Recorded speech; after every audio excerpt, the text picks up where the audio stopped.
What does the New Testament say about tithing and almsgiving? Have you ever wondered how the New Testament views the practices of tithing and almsgiving? These concepts are deeply rooted in cultural and religious traditions, and their meanings have evolved over time. Let's take a closer look at what the New Testament says about these practices. Tithing has its origins in the Old Testament, where it was a requirement for the people to give a tenth of their agricultural produce or income. This was meant to support the religious leaders and maintain the temple, as well as assist those in need. In ancient Israel, the Levites, who were the priestly tribe, relied on these tithes since they did not own land. This practice was both a way to honor God and a means of community support. In the New Testament, the approach to tithing changes. While tithing is mentioned, it is not enforced as a strict rule for Christians. Jesus critiques the Pharisees for their rigid adherence to tithing while ignoring more important matters like justice and mercy. This shift emphasizes that the spirit of giving and ethical considerations are more important than merely following a set of rules.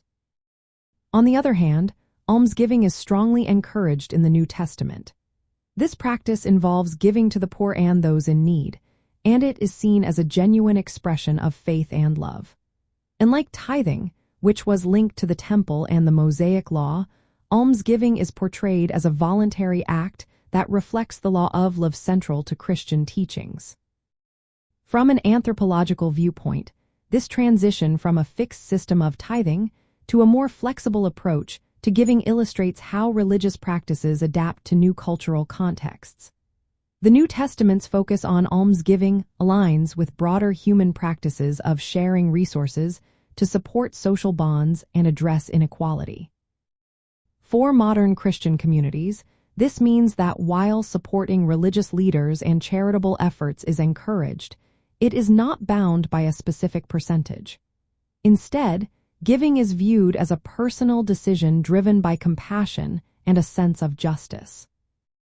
In essence, the New Testament does not mandate tithing as a requirement but highlights the importance of generosity and caring for the less fortunate through almsgiving. This reflects a significant evolution in the practice of giving within a cultural and religious framework.